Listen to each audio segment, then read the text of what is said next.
Most people tend to have a fixed mindset that there's no limitations to what you can do.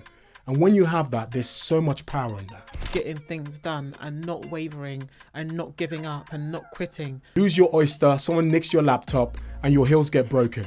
You can't build a personal brand without being in front of the camera and people knowing who you are. I put a TikTok video online, and I think to today it's got about 50,000 views on it now, 52,000 views. Welcome back to Real Estate Talk Pod, where we go behind the scenes and uncover what it takes to build a strong business within the luxury real estate market.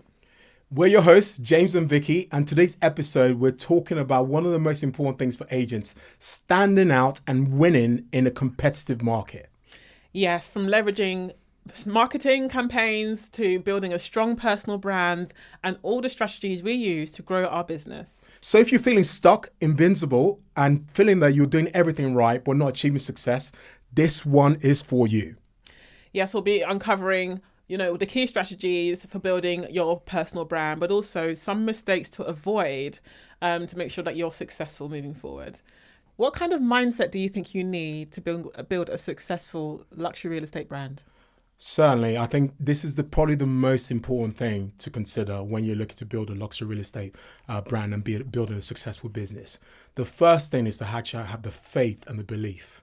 So do you actually believe in what service you provide, the products you're giving out there, and the results you're going to achieve? If you don't believe you're going to achieve results, you've already lost the game. Yeah. And then when it comes to mindset, so you have the faith and belief to start with, then you go into the mindset.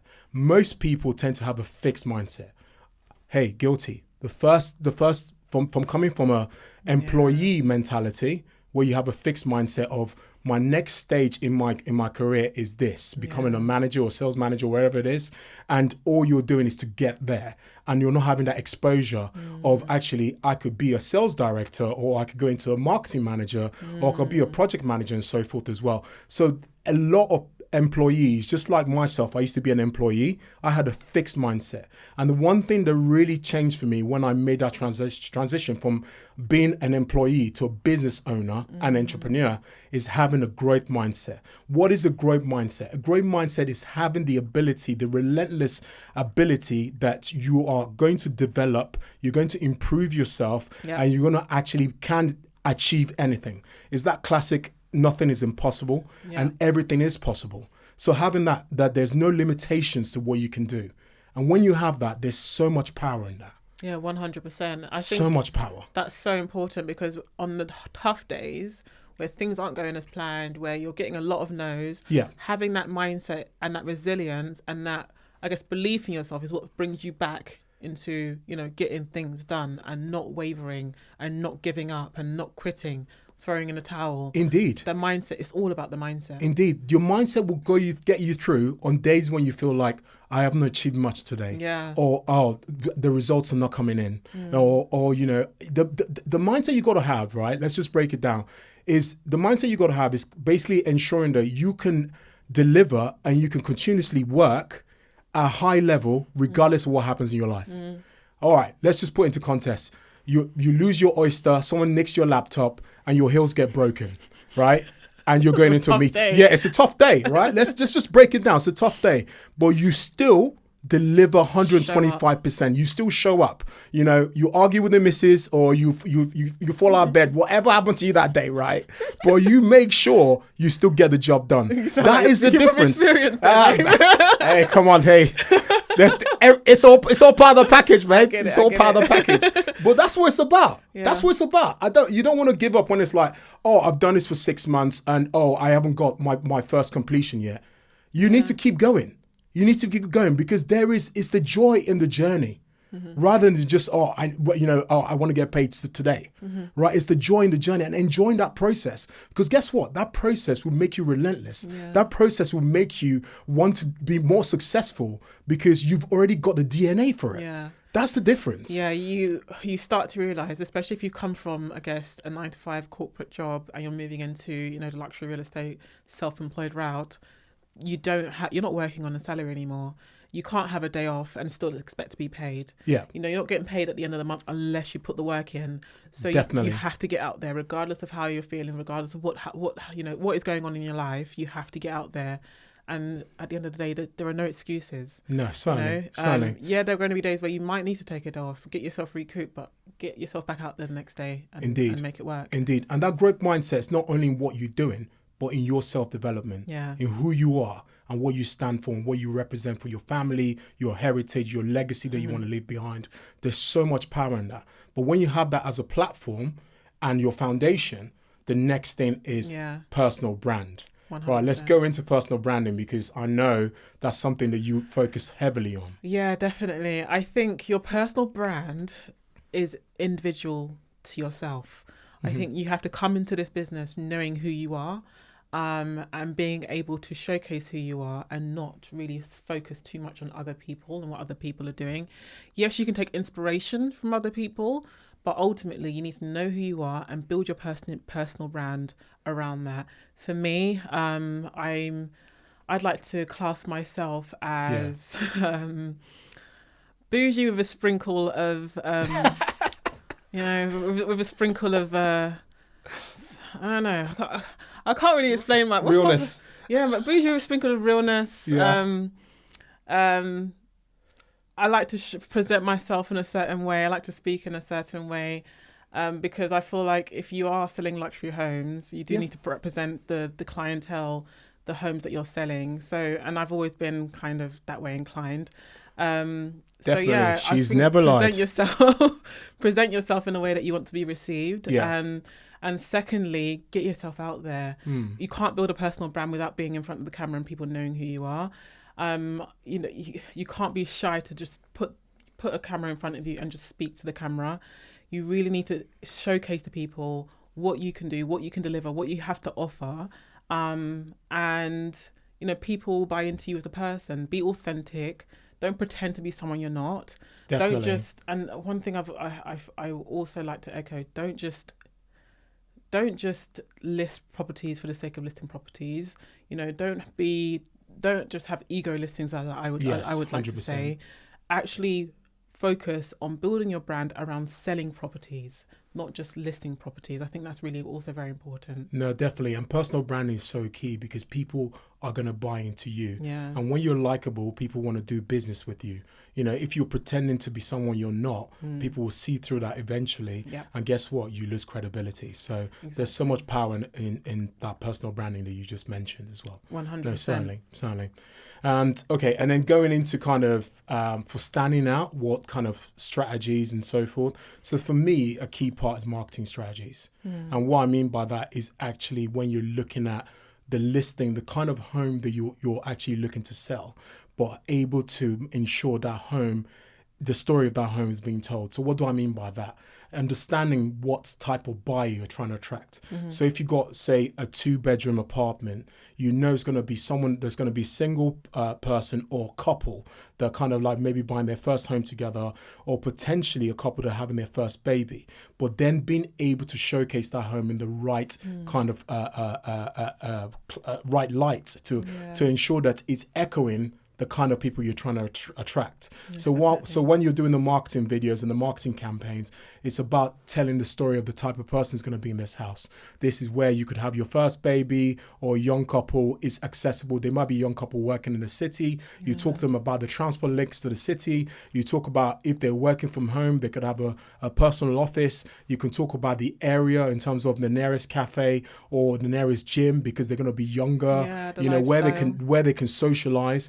All these things are quite important. And I think that marketing campaign, not only digitally, but also actually embracing the environment and the area.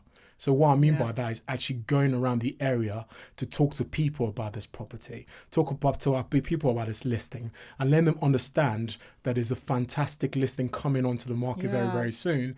And this is what it means to them. Because guess what? Where people live, they know people that want to move there. Exactly. So those things are quite important in the marketing strategies, and applying that accordingly to this type of property. Yeah. And you can't do the same marketing strategy to every single property. No, you've got to tweak it based on the area, based on the property, based on the unique selling points. Yeah, and you just don't know where your buyer is going to come from. You could walk into one of the local cafes in that area and your buyer could be standing right there. So it's always good to get out there and network and make sure everyone knows it's coming to market. No, certainly.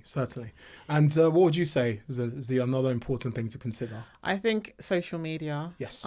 Social media and leveraging digital marketing is extremely important. Definitely. Not just sticking it on Rightmove and Zoopla, but also essentially leveraging some of the key, online platforms. I think for me, I think I mentioned it I'll probably speak more about it in the next episode, which we're going to go into in a bit more detail. Yeah. But TikTok has been a game changer for me. Yes. I've had a few viral videos on TikTok. There's one property in particular. It was a 4-bedroom luxury home in Bexley Heath. Yes. Again, Tyler at Boomside Media did an extremely good job of doing multiple forms of content from mid, short, long form.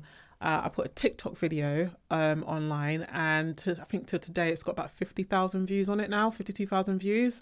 It went viral. It did a really good job. We probably the most number of inquiries I've ever got on a property to date. 63 inquiries. Amazing. We don't just let everybody into the property. Obviously, we narrowed that down to about 31 people. And qualified. That qualified them and made sure that they were all, proceedable buyers. Yeah. And that video stood out to the buyer in particular for that day. Yeah. That home sold in 13 days. 13 days. Yes. £71,000 above the asking price, might I say. We had 14 offers on that property. And the buyer was a family that was moving from northwest London, Finchley. Yes, Finchley. indeed. To Bexley Heath. So they knew nothing about Bexley Heath. They just knew that they had loads of friends living there and their friends highly recommended the area. Now, the video itself, the buyer really loved because it educated them on the area. They knew all the key hotspots to go to. They knew the top school in the area from watching that video. And actually, the top school was on the same road as the house, which was really important for them. Yeah. So it just goes to show, because you don't know where your buyer is going to come from, you need to educate them on the key USPs of not just the property, but living in that community. 100%. Yeah. And that educational piece is so important to actually getting people to buy into the property as well. Imagine if you don't have that, your property is just another listing on the market. Right. There's nothing else to it. Right. So, I know we talked about a lot today, but let's go into one take home you'd encourage people to actually do. I could start if you want. Go ahead. So from my point of view is personal branding, but also the mindset side of things, especially. So what I mean by that is the self-development side of things. You have to believe in yourself before anyone can believe in you. So that's one thing I would say. If you're looking to build success in luxury real estate, do you actually believe in your product? Do you actually believe in the service you're delivering? And do you actually believe that you can deliver the results and get the home sold? Right. Because in this business, it's all about delivering results. 100%. Totally agree. And I think for me, yes, building a personal brand is definitely key.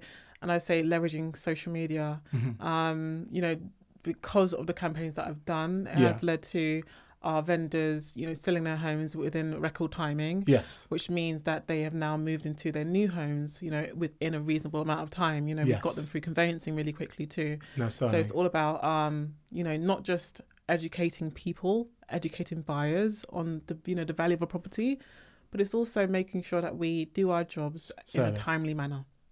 Yeah. So that's it for today's episode. Indeed. No, for sure. I think the one thing that we've learned is that it's that success in luxury real estate is not from blending in. You have to stand out, and you have to make sure that your efforts, your personal brand, your mindset, your work ethic is put out there. No, don't be shy. Don't sit behind a screen. Get yourself in front of the camera and let people know what you do on a day-to-day basis. That's something I'll definitely recommend for sure. And that's what we've experienced. Yeah, 100%. So on that note, that is the end of today's episode. And stay tuned for the next one, because we're going into detail on how impactful digital marketing can be for your business. So yes, subscribe, click the like button, and keep following us on this lovely journey. Exciting times. Thank you. Guys.